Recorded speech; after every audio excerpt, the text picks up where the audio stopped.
Cartões turísticos que prometem férias e prémios podem ser uma verdadeira dor de cabeça. A PT tem um novo pacote económico, o melhor é ficar a saber no que consiste.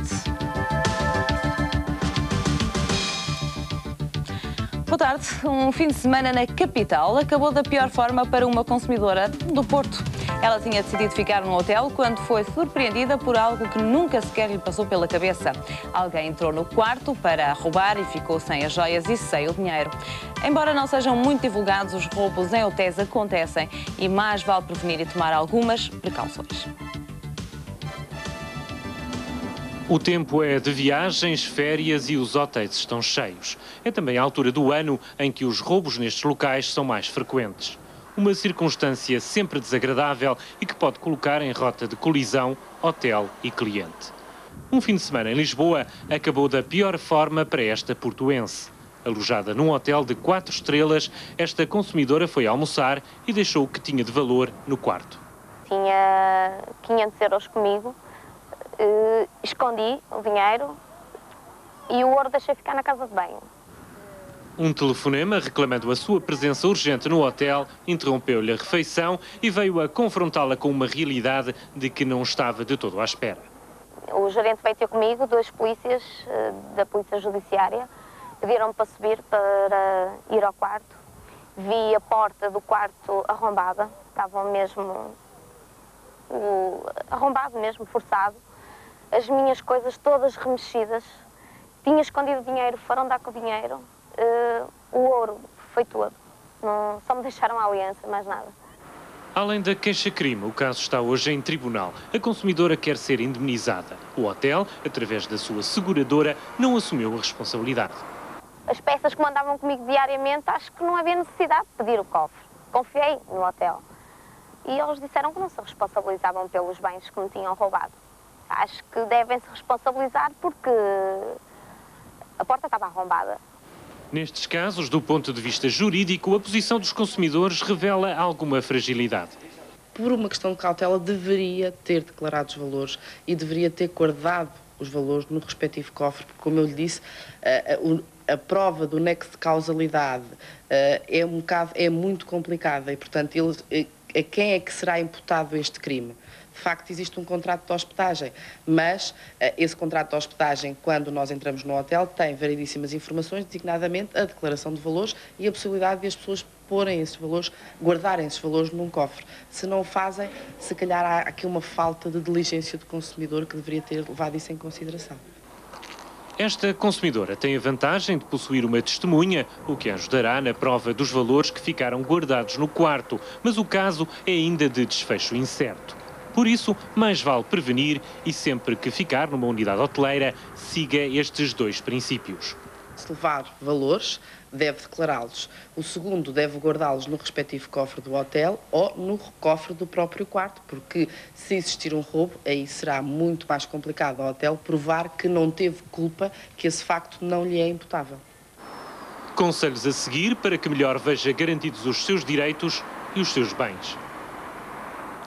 A venda de cartões de férias, quase sempre associada a prémios e a estratégias de vendas agressivas, continua a motivar muitas queixas. No caso que agora lhe apresentamos, o consumidor garante que foi enganado.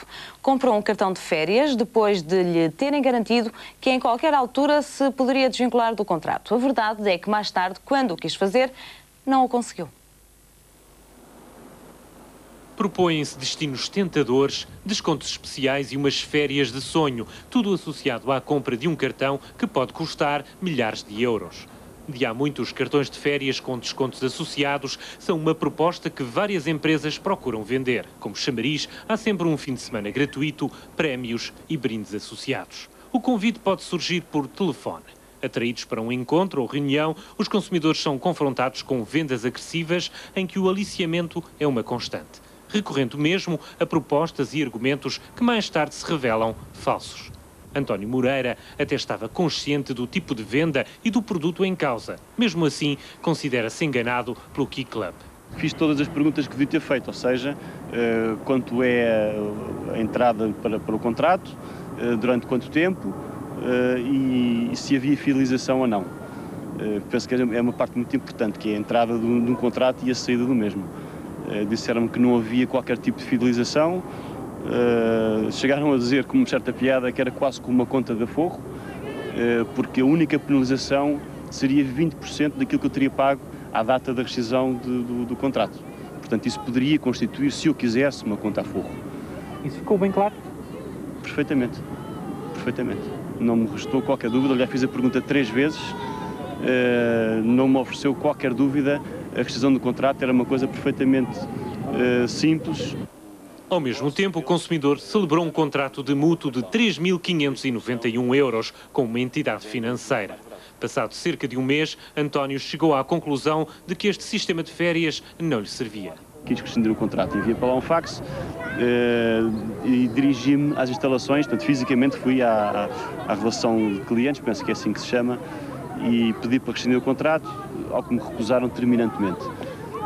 Expliquei que não estava certo, enfim, disse rapidamente como é que tinha sido a conversa com o vendedor, que de facto tinha-me dito que não havia fidelização, mas o que é certo é que, tendo passado a dívida para uma sociedade bancária, eu fiquei com uma dívida a um banco e eles ficaram sarcidos do dinheiro. O consumidor não se conforma. Mentiram-me, disseram-me que não havia fidelização e, de facto, há fidelização. Isso, para mim, é uma mentira. É uma burla.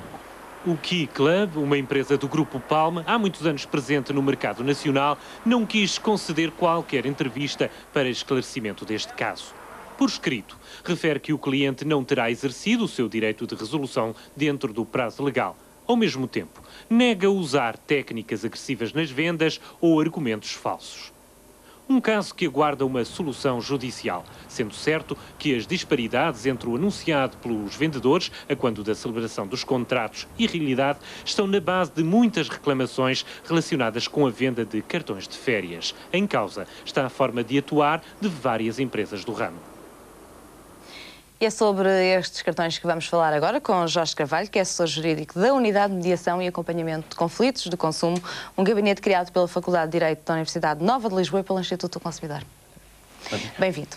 Começando por este caso, este falso argumento usado como aliciamento de que pode rescindir o contrato ou desvincular-se do contrato a qualquer altura é muito ou pouco usado por estas empresas? É muito usado por estas empresas. Normalmente estas empresas utilizam este tipo de argumentos com vista a convencer os consumidores a celebrar este tipo de contratos, até porque muitas vezes os consumidores não pretendem celebrar este tipo de contratos e este é um argumento que os faz celebrar o contrato. Mas é um argumento válido ou não válido? Ou seja, quem celebra este tipo de contratos pode ou não pode desvincular-se dele quando quiser? Em princípio, legalmente, há um prazo de resolução do contrato de 14 dias. Isso é o prazo de reflexão. Para resolver o contrato, há algum outro prazo? Não, não há mais nenhum prazo previsto legalmente. A não ser que fique escrito? Não é necessário que fique escrito, mas isso é essencial para o consumidor conseguir provar que celebrou, que essa cláusula está inserida no contrato. Ou seja, neste caso o consumidor diz que perguntou 3 vezes, teve 3 vezes a mesma resposta, mas não ficou escrito no contrato. Terá poucas provas. Essa seria uma precaução que o consumidor deveria ter tido. Mas não teve. Não teve. Não teve e pode acusar a empresa de algo mais do que má-fé? Não, dificilmente poderá acusar a empresa de algo mais. A não ser que tenha alguma testemunha da forma de venda utilizada pela empresa nesse caso particular, e nesse caso a cláusula até poderá ser válida. Mesmo sendo uma cláusula verbal, poderá sobrepor-se à cláusula escrita. Caso ele tenha testemunha. Caso ele tenha testemunha e consiga provar que aquela cláusula foi acordada entre as partes. Pela experiência que tem, neste caso a empresa diz que não utiliza técnicas agressivas, mas pela experiência que tem, acha que as técnicas agressivas são de facto muito usadas por estas empresas? Em geral, as técnicas agressivas são muito usadas por estas empresas. Mas são as empresas que são agressivas ou são os consumidores que são fracos, entre aspas? Isso é difícil de dizer. Eu penso que os consumidores, que as pessoas que trabalham para essas empresas, normalmente são pessoas que são treinadas exatamente e que sabem quais as circunstâncias em que conseguem levar o consumidor a celebrar contratos. Então, partindo do princípio que, se calhar, os consumidores não são fracos, mas não estão informados, ajude-nos a dizer-lhes agora o que é que devem ter em conta quando forem contatados e forem tentar assinar um contrato destes, quiserem ou não. Em primeiro lugar, têm que ter consciência de que a técnica que vai ser utilizada é uma técnica agressiva. Portanto, têm que saber que vão ser convencidos por diversas formas a celebrar aquele tipo de contratos. Portanto, têm de ir preparados para isso, e se não pretenderem celebrar o contrato, têm de ter a astúcia de dizer que não querem celebrar o contrato. Em segundo lugar, se vierem realmente a celebrar o contrato, têm que ler as cláusulas do contrato, ler todas as cláusulas do contrato. E, se entenderem alterar as cláusulas do contrato, podem alterá-lo, desde que seja de acordo com a sociedade. E, em princípio, a sociedade terá todo o interesse, se o consumidor pretender alterar uma cláusula, terá todo o interesse em que essa cláusula seja alterada. Os consumidores não têm que assinar simplesmente o texto oferecido pela empresa. Os consumidores podem alterar esse texto e podem propor que esse texto seja alterado. E só negociar caso esse texto seja realmente alterado. Que era o caso do que podia ter feito este consumidor. Dr. Jorge Carvalho, Exatamente. Obrigada por estas explicações. Ficou-se em claro que, acima de tudo, é importante ler o que lá está escrito e, se precisar de alterar alguma coisa, altere. Se não quiser assinar, então o melhor é ter força e não assine mesmo.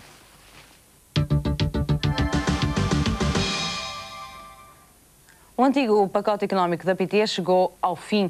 Os descontos para quem mais precisa, esses mantêm-se, mas têm um novo nome e as novas regras. Conheça então o novo plano de baixo consumo que exige uma adesão explícita por parte dos interessados. Imagina um executivo bem remunerado em férias, algures numa ilha do Índico. Com ele levou o cartão de crédito e um telemóvel. Na garagem deixou um carro de alta cilindrada e em casa deixou um telefone fixo que não usou durante um mês. Durante este tempo não fez chamadas e só por isso foi automaticamente contemplado com o mesmo desconto a que teve direito a empregada que lhe limpa a casa e que tem todo o cuidado com a conta do telefone porque o salário é mínimo e a família é grande. A partir de agora já não vai ser assim, garante a Portugal Telecom. O pacote económico acabou, os benefícios para quem precisa mantêm-se, mas têm novas regras, estão integrados num novo plano de baixo consumo. Os benefícios têm é ter 15% de desconto na assinatura, 20% de desconto nos primeiros 5 euros de tráfego doméstico, excluindo internacional, e tem, portanto, no escalão seguinte, 5 a 10 euros, uma pequena penalização, se ele fizer isso, e depois tem o tarifário normal. Feitas as contas, quem gastar até 5 euros em chamadas domésticas fica a ganhar quase 3 euros no final do mês. Quem falar demais ao telefone é excluído. O esquema de exclusão do pacote económico é quem faz tráfego superior a 10 euros mensal. Portanto, se durante 3 meses o cliente fizer, portanto, exceder os 10 euros mensais, ou de uma única vez exceder 30 euros, então nesse caso ele sai do pacote económico e durante 3 meses não pode entrar. Depois basta novamente aderir, sem qualquer formalidade, portanto só tem que fazer subscrição, não paga mais nada por isso. O plano de baixo consumo não exige qualquer declaração de rendimentos, mas exige um pedido expresso de adesão e aplica-se aos consumidores com apenas uma linha analógica.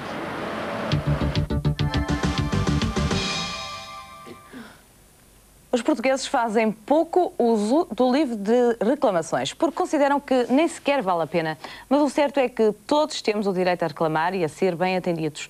Em muitos locais, a melhor forma para apresentar queixa é mesmo utilizar o livro de reclamações, que é obrigatório nos serviços públicos e em alguns serviços privados. Quais? A Loja do Consumidor responde a esta pergunta e diz-lhe onde devem existir os livros de reclamações. Sabe-me dizer 3 sítios onde é obrigatório existir livre de reclamações? Hotéis, restaurantes e acho que na repartição de finanças também tem que ter, não tenho a certeza. Restaurantes, talvez nos transportes públicos, onde vendem os bilhetes, e assim onde seja sítio, não sei, nas lojas de uma forma geral, nos estabelecimentos públicos, por exemplo, nas finanças. Restaurantes, hotéis e estabelecimentos comerciais.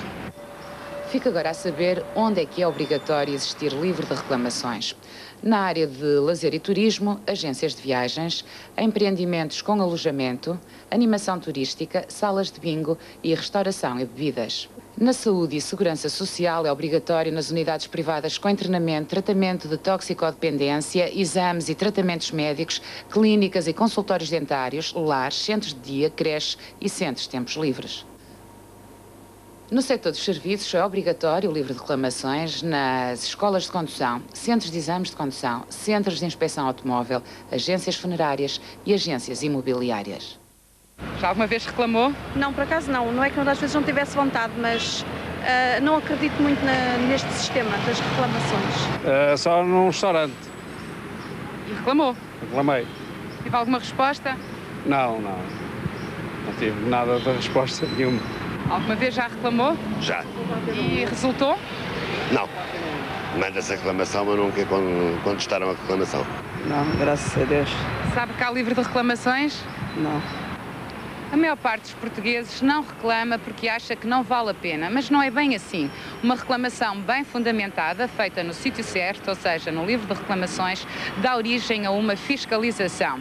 E não é só nos serviços privados, nos serviços públicos, também há livro de reclamações, é o chamado livro amarelo. Já sabe, não se esqueça, ser bem atendido e reclamar é um direito que todos temos.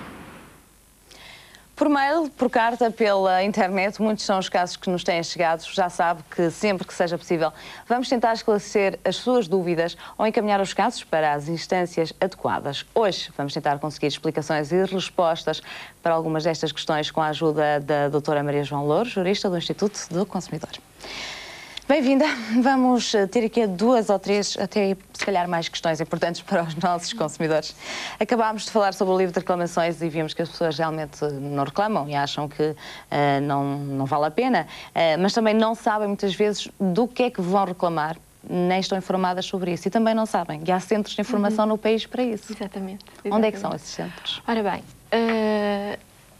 existem vários apoios ao consumidor em todo o país. Podemos distingui-los entre organismos públicos e organismos privados. Nos organismos públicos temos o Instituto do Consumidor e os Centros de Informação Autárquica ao Consumidor. Nos organismos privados, centros de arbitragem de conflitos de consumo e as associações de consumidores. Ora bem, como é que isto tudo se articula? Os Centros de Informação Autárquica ao Consumidor são serviços criados pelas próprias autarquias. Existem 54 no nosso país, cobrem 17% do território, correspondendo a 46% da nossa população. Sempre que exista um centro de informação autárquica ao consumidor na área de residência do consumidor, este deve apresentar lá a sua reclamação. Por outro lado, temos os centros de arbitragem de conflitos de consumo, são 8. Destes 8, 6 são de âmbito geral e 2 de âmbito sectorial. Temos o Centro de Arbitragem do Setor Automóvel e o Centro de Informação, Mediação e Arbitragem de Seguros Automóveis. Sim. Dentro dos centros de arbitragem de âmbito geral, a competência territorial e a competência em razão do valor diverge de centro para centro, enquanto que nos centros de arbitragem sectoriais tem um âmbito nacional e não tem limite de valor. Também, se tiver dúvidas, bem, pode consultar o Instituto do Consumidor e perguntar onde é que eu me devo dirigir. Exatamente, exatamente. Vamos aos saldos, que é como quem diz. Nesta altura, à altura de saldos, o consumidor é muitas vezes confrontado com o facto de chegar à loja e ter só um preço único. O mesmo é dizer, não tem o preço anterior ao valor do desconto. É legal? Não, não é. Os saldos realizam-se em 2 períodos do ano, de 7 de janeiro a 28 de fevereiro e de 7 de agosto a 30 de setembro. É obrigatória a fixação dos preços de forma bem visível e essa fixação deve corresponder o preço novo a praticar e o antigo preço. Em substituição deste, poderá haver a percentagem de redução que é feita. Portanto, só um preço lá? Só um preço. É ilegal. O consumidor que lá vá pode dizer, exigir que ponham lá isso ou exigir que lhe indiquem qual é? Pode exigir e nas situações de irregularidade o consumidor deve apresentar a respectiva reclamação na Inspeção-Geral das Atividades Económicas, que é a entidade fiscalizadora nesta área. Agora vamos esclarecer algumas dúvidas que surgem quando recebemos as faturas dos serviços públicos, como telefone, eletricidade, água para pagar, por exemplo. Quando o consumidor não paga a fatura dentro do prazo e a empresa chega e corta o serviço, isto é legal? Não. Vejamos.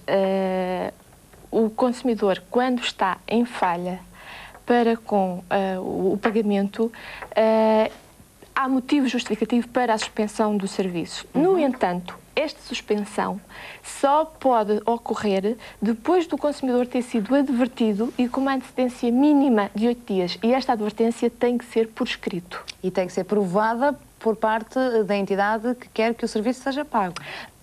Logicamente. Porque muitas vezes o que acontece é que os consumidores dizem, mas eu não recebi nenhum aviso, E as entidades dizem, mas nós mandamos. E depois aí como é que se faz? Exatamente. Aí há um outro problema que se coloca, é que por vezes a entidade prestadora do serviço diz que enviou, o consumidor diz que não recebeu, e aí surge uma terceira entidade envolvida na questão, que são os CTTs.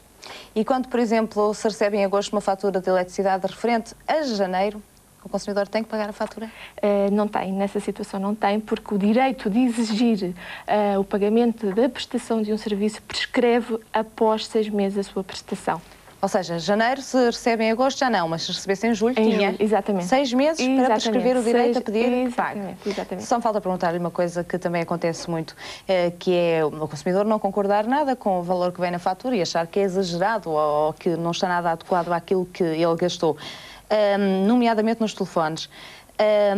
E quando as faturas são conjuntas, ou seja, pode-se pagar um dos valores e não pagar o outro?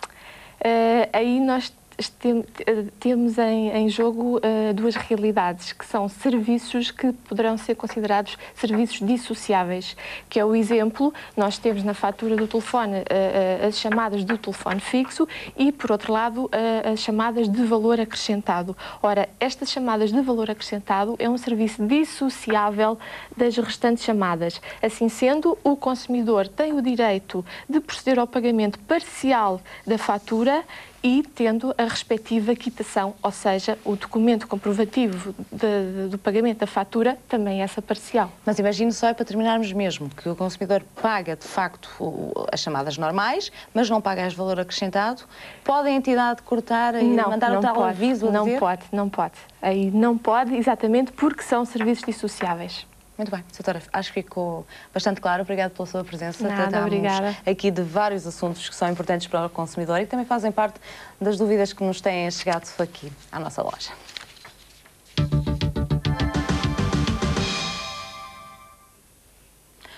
Os consumidores são cada vez mais aliciados para o mundo dos cartões de crédito e isto acontece sobretudo em épocas especiais como a das férias. E nem sempre é fácil resistir ao compra agora e pague depois. Para o ajudar na vida prática de hoje, deixamos-lhe algumas dicas sobre os cartões de crédito e mais. É importante saber o que deve ter em conta no momento em que não conseguir resistir ao dinheiro de plástico. Os convites ao consumo estão em todo o lado, o salário não estica e o cartão de crédito entra em cena como o salvador do consumidor crente e praticante. Mas o compra agora e pague depois exige o seu cuidado e a escolha de um cartão de crédito também. Antes de mais, atenção aos juros que vai pagar pela utilização do dinheiro a crédito. A taxa anual efetiva global, mais conhecida por TAEG, situa-se geralmente entre os 20% e 25%, mas poderá encontrar no mercado cartões em que paga 14% a 15% de juros. O valor da anuidade também deve ser ponderado. Dos 7 aos 70 euros, há de tudo. A comissão anual é por vezes gratuita no primeiro ano, mas um ano passa muito depressa. O plafond, que é como quem diz um montante de dinheiro que poderá ficar em dívida, também varia bastante. Já é possível ter um cartão que disponibilize 100 ou 250 euros, outros vão até às dezenas de milhares de euros. Quanto maior é o valor disponível, maior poderá ser a dívida. Basta um descuido, o bom senso e aquilo que custou no minuto poderá levar meses ou anos a pagar. Outro aspecto a analisar com todo o cuidado é o período que lhe é oferecido para usar o dinheiro sem ter de pagar juros. Consoante o cartão, poderá ter de 20 a 50 dias para pagar as suas dívidas sem encargos acrescidos. Os benefícios associados aos cartões de crédito também devem ser tidos em conta. Podem incluir, por exemplo, seguros de vida ou viagem, bonificações e até descontos. Os prestigiados cartões dourados são, é claro, os mais apetrechados.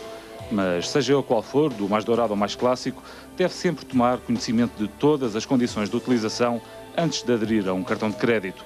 Para evitar surpresas ou dissabores na hora do aperto, leia com atenção todas as letrinhas do contrato de adesão, sobretudo as mais minúsculas. E agora a lei. Tome nota do que diz o número 2 do artigo 9º da Lei do Consumidor sobre o direito à proteção dos interesses económicos. Com vista à prevenção de abusos resultantes de contratos pré-elaborados, o fornecedor de bens e o prestador de serviços estão obrigados a linha A, a redação clara e precisa em caracteres facilmente legíveis das cláusulas contratuais gerais, incluindo as inseridas em contratos singulares. A linha B, a não inclusão de cláusulas em contratos singulares que originem significativo desequilíbrio em detrimento do consumidor. E já sabe, as dúvidas e as perguntas podem chegar até nós por correio eletrónico para lojadoconsumidor@rtp.pt e neste caso pedimos-lhe, aliás, que nos deixe também com a sua mensagem um número de telefone direto para o podermos contatar. Pode entrar em contacto com a loja também por carta para RTP, Avenida 5 de Outubro, 197, código postal é o 1050-054 Lisboa.